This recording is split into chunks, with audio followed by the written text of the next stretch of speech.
जय हिंद। आज हम बात करते हैं कि भारत में कितने प्लेन हादसे हुए।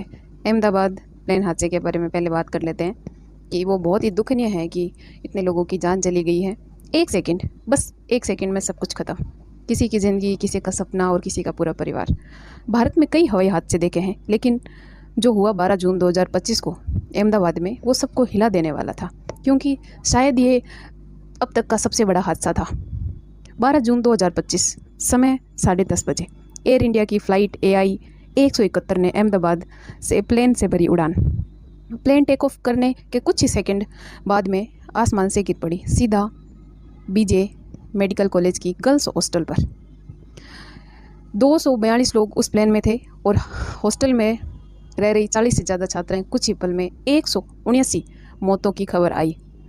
ये भारत के इतिहास का सबसे भयानक विमान हादसा बन गया। एकमात्र व्यक्ति जो बचा वो था एक ब्रिटिश नागरिक, विश्वेश कुमार रमेश। बाकी सब राख में बदल गया। एक सेकंड नहीं लगा। लेकिन ये पहली बार नहीं था। 22 मई 2010 एक एयर इंडिया एक्सप्रेस की फ़्लाइट दुबई से मंगलोर आ रही थी।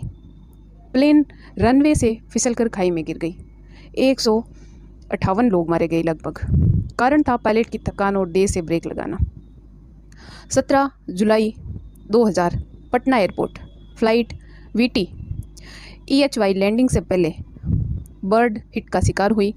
प्लेन क्रैश हुआ और पास ही बस्ती में जल गया। 60 से ज़्यादा लोग मारे गए, जिनमें कई ज़मीन पर चल रहे लोग भी थे।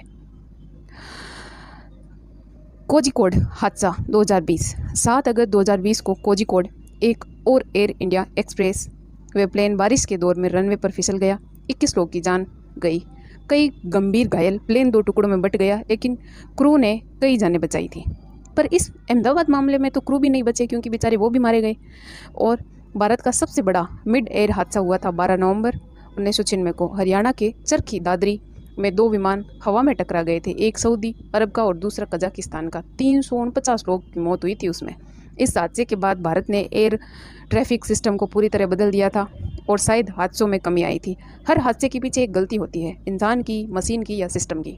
हर कीमत इंसान की जान से चुकानी पड़ती है। अहमदाबाद हादसा सिर्फ एक चेतावनी नहीं है, बल्कि सिस्टम को बदलने की अंतिम पुकार है, क्योंकि लोगों की जान से खिलवाड़ ना किया जाए तो ही अच्छा है। उन 279 आत्माओं को श्रद्धांजलि। और कभी सिर्फ एक सफ़र पर निकले थे, पर अब सिर्फ यादों में रह गए हैं। क्या हमारे हवाई सफ़र वाकई सुरक्षित है? आपकी क्या राय है? नीचे कमेंट में ज़रूर लिखें। मेरे चैनल को सब्सक्राइब करना, शेयर करना और वीडियो अच्छा लगे तो लाइक करना। जय हिंद, जय भारत।